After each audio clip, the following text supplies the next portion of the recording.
नमस्कार, आप सभी का बहुत बहुत स्वागत है योग और स्वास्थ्य पर आधारित हमारे इस बेहद खास कार्यक्रम स्वस्थ विचार में। मैं हूं आपके साथ आपका साथी विकास।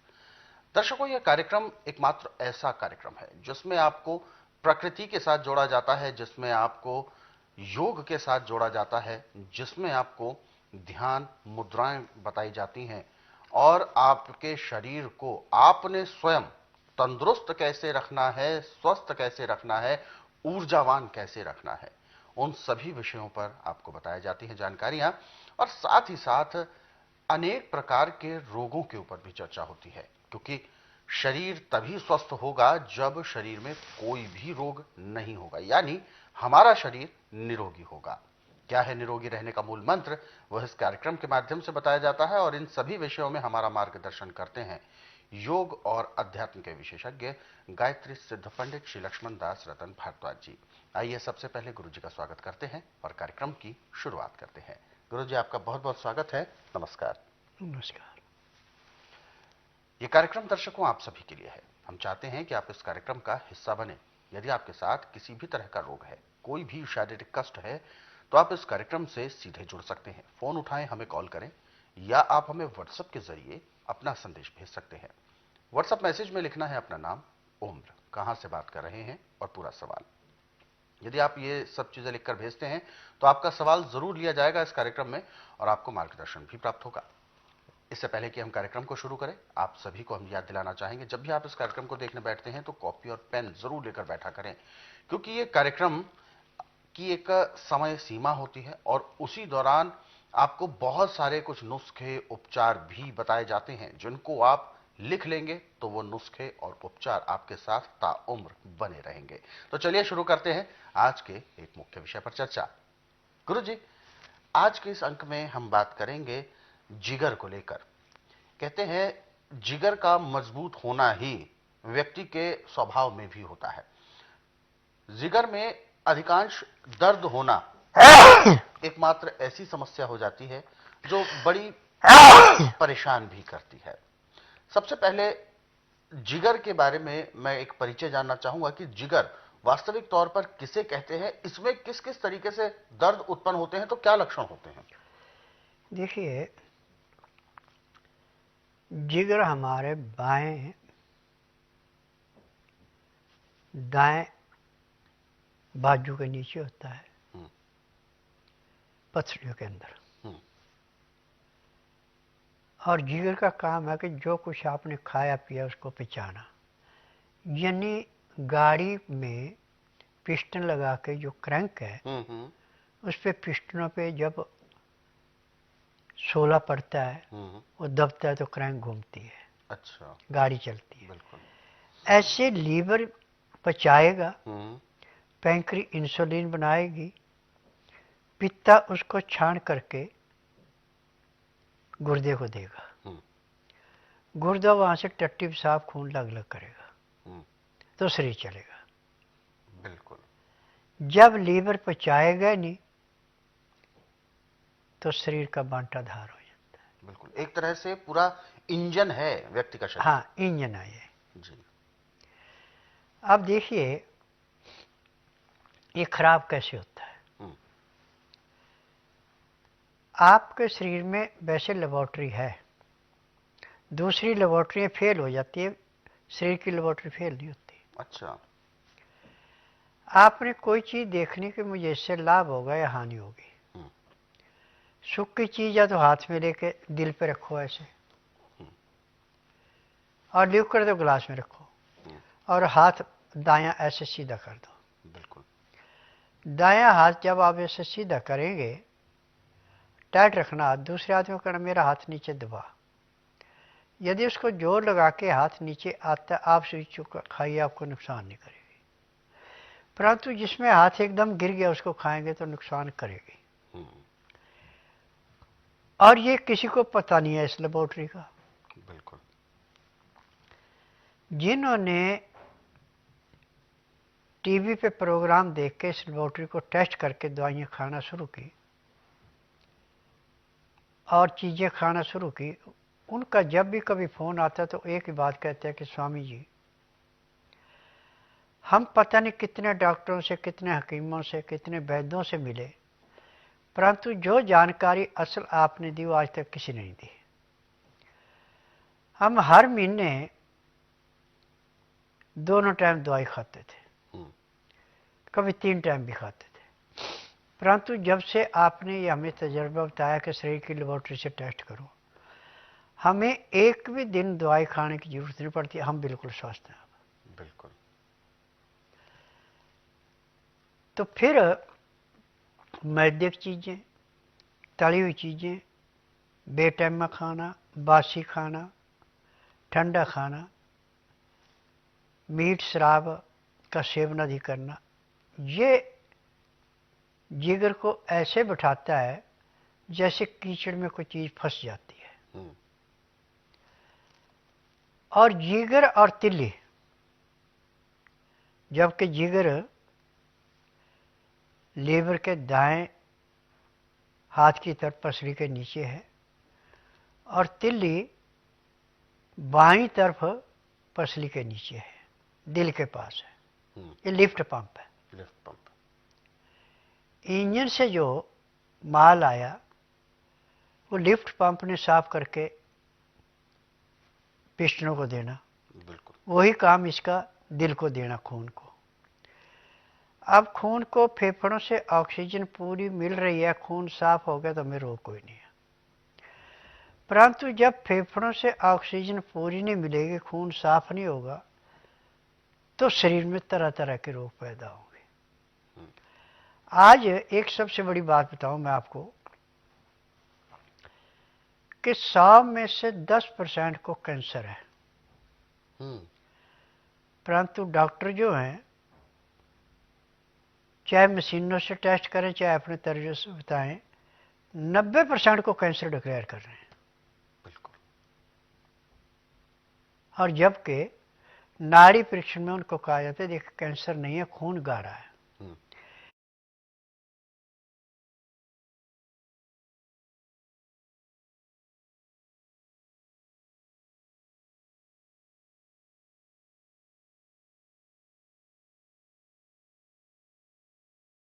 कैंसर में खून में पस बन जाती है अंदर, सफेद रंग की। अच्छा। और खून जब गाढ़ा होता है तो काले रंग का पड़ जाता है और साफ नहीं होता, पस बनने के लिए तैयार होता है। तो तकलीफ उससे भी ज़्यादा होती है। परंतु स्वस्थ विचार में हर एक रोग को ऐसे समाप्त किया जाता है जैसे कूड़े करकट के ढेर को माचिस की तिल्ली जला के समाप्त करती है। अब जिसका जिगर में दर्द है, जिगर पचा नहीं रहा, उसको मूली का अचार अमृत है। 50 ग्राम सुबह, 50 ग्राम शाम को खाए। और इसमें जो भी नाज खाना है, गेहूं छोड़ के, उस नाज की रोटी नहीं बनानी। उस नाज को जितने का आपको भूख है उतना लेके और बिना तेल घी के कढ़ाई में या तवे के ऊपर खौंचे से उसको हिलाते जाएं, भून लें। जब वो भूना जाए तो आंच बंद करके उसको नीचे उतार लें। जब उसका टेम्परेचर 15 से 18 डिग्री रह जाए तो उसको दूध में या पानी में घोल के पी के करना हो, जैसे सूप पीते हैं, तो आपका लीवर बड़ी जल्दी काम करना शुरू कर देगा। यदि आप रोटी बना के खाते हैं तो फिर आपको टाइम ज़्यादा लगेगा। अब मूली का अचार 50-50 ग्राम सुबह शाम खा रहे हैं, वो बेटे में है जिसमें मूली नहीं मिलती। और जब मूली मिल रही है तो सुबह चाहे 4 बजे ले लें आप, और रात को मूली ला के रख लें। सुबह उसको धोया, सख्त पत्ते निकाल दिए, नरम पत्ते और मूली का जूस निकाल लिया आपने। और जूस होना चाहिए कम से कम, बच्चा है तो 50 ग्राम, बड़ा है जवान है तो 100 से 150 ग्राम भी चल जाएगा। फिर इसको हल्का गर्म करना है जिसको उंगली बर्दाश्त कर ले, इतना। फिर उसके अंदर शहद मिला दें, क्योंकि इसमें बड़ा तीखापन होता है, झार आती है। और यही अंदर से रोग को काटता है।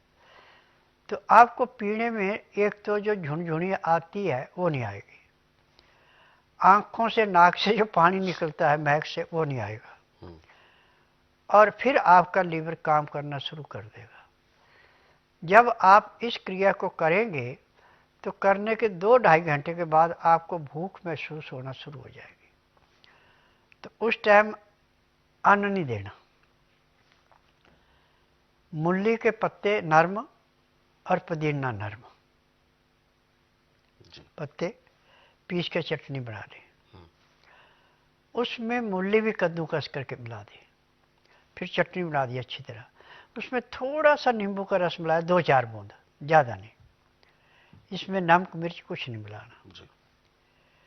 अब वो ऐसे खाना चाहे रोगी तो ऐसे खा लेने, तो उसको पानी में घोल के पिए आस्ता आस्ता। यदि 1 कप आपने उसका पानी का बनाया तो उसको पीने में आप आधे घंटे का समय लगाएं। अब आपका लीवर ऐसे काम करना शुरू करेगा जैसे स्पिरिट को माचिस दिखाई और दूर से आग पकड़ लेता है, ऐसे वो पचाने की शक्ति तैयार हो जाएगी। पैंक्री इंसुलिन बनाना शुरू कर देगी, पित्ते का तेजाब नॉर्मल होगा, और यही जाके गुर्दे के ऊपर जो जाड़ा पड़ा था उसको साफ करेगा, और जो पचा हुआ पदार्थ गुर्दे के पास आएगा उसको फिल्टर करेगा, और तिल्ली जो स्वीकार नहीं करती थी उस खून को स्वीकार करेगी और दिल को देगी। दिल को जब ऑक्सीजन मिलेगी फेफड़ों से, वो साफ हो गया तो रोग कहाँ से आएगा। बिल्कुल। आज पूरे संसार में 100 में से 40% का लीवर खराब है। जब मेरे पास मरीज आता है, नाड़ी परीक्षण करके मैं कहता हूं कि देखिए आपको ये परेशानी और आपने ये गलती की है, तो रोगी मुंह की तरफ देखने लगता है कि इसको किसने बताया। तो मैं उससे कहता हूं कि देखिए मैं नाड़ी वैद्य हूं, जिसको MRI, CT scan, X-ray, ultrasound, ECG, sonography नहीं पकड़ती, उसको मैं नब्ज से पकड़ के बताता हूँ इस हिस्से में नुक्स है, ये मेरी उंगलियां सारा काम करती हैं। अब इसके बाद उसको योग बता दिया जाता है कि देखिए कपाल भाती आपको आधा घंटा रोज करनी है, अग्निसार 8-10 बार करना है, भस्त्रिका 15-20 बार करनी है, उज्जयी 25-30 बार करनी है, ब्राह्मणी 25-30 बार करनी है, कुंभक 5 मिनट करना है, और लोन बलोन आपको पूरा 1 घंटा करना पड़ेगा। फिर उसके बाद आपके पास टाइम है, शरीर में इतनी की ताकत हो गई, तो आप मंडूकासन, पवन मुक्तासन, गौमुखासन, सब आसन, सर्वांग आसन, हल आसन, शीश आसन, बटरफ्लाई यदि कर लेते हैं तो मैं दावे से कहता हूं कि जब तक आपके शरीर के अंदर सांस है, आपको किसी दवाई दारू की जरूरत नहीं पड़ेगी, न किसी डॉक्टर हकीम की जरूरत पड़ेगी। परंतु इसमें खाना खाते समय ध्यान रखना कि खाना हमेशा ताज़ा गर्म गर्म, और जिस भी अनाज को खाना उसकी चोकर नहीं निकालनी, जिसकी सब्जी को खाना उसका छिलका नहीं निकालना, और जिस भी दाल को खाना उसका छिलका नहीं उतारना, और नमक हमेशा सिंधा या काला प्रयोग करना, आयोडीन नमक नहीं प्रयोग करना, लाल मिर्च हरी मिर्च का प्रयोग नहीं करना, काली मिर्च जितनी चाहे उतनी खा सकते हैं। और जो मैंने आपको लेबोरेटरी बताई कि कौन सी चीज़ आपको माफ खाएगी कौन सी नहीं आएगी, उसको जरूर टेस्ट करते रहे। जो लेबोरेटरी में फेल हो गई चीज़ उसको नहीं खाना, जो पास हो गई उसको खाओ। बिल्कुल। गुरुजी, जैसा कि आपने इंसुलिन के बारे में अभी जिक्र किया, इंसुलिन 2 प्रकार की हो सकती है, क्योंकि एक जो हमारे शरीर में बनती है प्राकृतिक, और एक कृत्रिम होती है जो बाहरी इंजेक्शन द्वारा ली जाती है। इंसुलिन का काम क्या है, होता है हमारे शरीर में? देखिए, हमारे शरीर में जो मिठास अंदर जाती है उसको कंट्रोल करना इंसुलिन का काम है। अच्छा। यदि हमारी इंसुलिन ठीक बन रही है तो हमें कभी भी शुगर नहीं होगी, ना हाई होगी ना लो होगी, बिल्कुल बैलेंस रहेगी। बैलेंस ये पैंक्री बनाती है। अच्छा। और इंसुलिन जो भी चीज़ें आप खाते हो उन सब में से निकलती है। सभी में से? हाँ, कोई चीज़ ऐसी नहीं जिससे इंसुलिन नहीं बनती हो। जैसे कोई फल ऐसे? फल से भी, क्योंकि अधिकांश, अब देखिए, जी, चीनी को छोड़ के अच्छा, और मसाले वाले गुड़ को छोड़ के जितनी भी मीठी चीज़ें सब आप खा सकते हैं, हम्म, उससे कभी शुगर नहीं बढ़ेगी। हम्म, शुगर चीनी से बढ़ती है, मसाले वाले गुड़ से बढ़ती है, छने हुए आटे से बढ़ती है, धुली हुई दालों से बढ़ती है, छिली हुई सब्जियों से बढ़ती है। आप इनका प्रयोग करिए भरपूर, कहाँ से शुगर आएगी? बिल्कुल। क्योंकि मैंने सवाल भी इसीलिए किया क्योंकि हेल्थ जो डाइटिशियंस होते हैं या डॉक्टर्स होते हैं, अधिकांश कहते हैं जब भी शुगर का लेवल बढ़ने लगता है तो सभी प्रकार के फलों पर प्रतिबंध लगा दिया जाता है कि कोई सा फल नहीं खाना क्योंकि मीठा तो मीठा है। नेचुरली चीज़ें हैं मीठी, हम्म, ये न शुगर को बढ़ाती है न घटाती है, अच्छा, जिस लेवल पे उसी पे रहती है। हम्म, चीनी एक ऐसा गंदा जहर है कि ना तो खुद पचती है और जो चीज खाई गई ना उसको पचने देती है। हम्म। तो साबुत चीनी की बात कर रहे हैं या घोल कर अगर उसमें जैसे बनाया? मर्जी लें आप, जी, चीनी की बनी हुई चीज खाएंगे, हम्म, चीनी खाएंगे, ना तो खुद पचेगी हम्म, न जो खाई गई चीज उसको पचने देगी, फिर रोगों की भरमार होती है। आज बच्चों में, हम्म, जवानों में शुगर क्यों हो रही है? कि तरह तरह की चीजें बाजारों में आगे पैसा लूटने के लिए, बिल्कुल, और सब में चीनी पड़ती है, हम्म, वो चीनी सर्वनाश करती है। हम्म। तो दर्शकों, ये शुगर और खास तौर पर जिस विषय में हम बात कर रहे हैं जिगर को लेकर, सारी चीजें कहीं ना कहीं इंटरकनेक्टेड होती हैं। जो भी भोजन हम खाते हैं पेट में जाता है, पचता है, फिर उसके पोषक तत्व हमारे विभिन्न अंगों में पहुंचते हैं। यदि हमारा पाचन तंत्र अच्छा होगा तो हमारा जो पोषक तत्व है वो हमारे शरीर को मिलेगा, एनर्जी मिलेगी। परंतु जब कभी हम ऐसा भोजन करते हैं जो पचने में ज्यादा समय लेगा तो सड़ना शुरू होता है वो पेट के अंदर, और फिर तरह तरह के विकार उत्पन्न होते हैं, गैस उत्पन्न होना और अन्य प्रकार की दिक्कतें, खून में इन्फेक्शन आना, शुगर की समस्या आना, इंसुलिन नहीं बनना और भी बहुत सारी चीजें। तो ये सब आप यदि कंट्रोल करना चाहते हैं तो सबसे पहले आप अपने जीभ के स्वाद को कंट्रोल करें। यदि आपने अपने जीभ के स्वाद को कंट्रोल कर लिया तो समझें आप अपने स्वास्थ्य को बरकरार रखेंगे। जहां एक समस्या उत्पन्न होती है वहीं दूसरी और तीसरी भी तुरंत खड़ी होती हैं समस्या देने के लिए। तो ऐसे में जरूरी है उपचार। यदि हमने उपचार कर लिया और अपने जीवन में नियम और परहेजों को शामिल कर लिया तो यकीन माने कोई भी रोग हमें होगा ही नहीं। यही प्रयास स्वस्थ विचार आश्रम का भी रहता है, आप सभी को निरोगी बनाए रखना, सभी प्रकार के रोगों से अपने आप को दूर करना। ये सबसे बड़ा जो कार्य है ये स्वस्थ विचार आश्रम की ओर से किया जा रहा है। तो दर्शकों, स्वस्थ विचार आश्रम से संबंधित कोई भी आप जानकारी लेना चाहते हैं, कोई भी आप ऐसी बात जानना चाहते हैं कि आने से पहले नियम कौन से हैं, कौन कौन से उपचार आपको जानने हैं, वो सारी चीजें आप स्वस्थ विचार आश्रम आकर जान सकते हैं।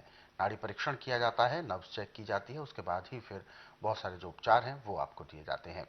किसी भी प्रकार की जानकारी के लिए आप हेल्पलाइन नंबर पर कॉल करें, नंबर आपके टीवी स्क्रीन पर है।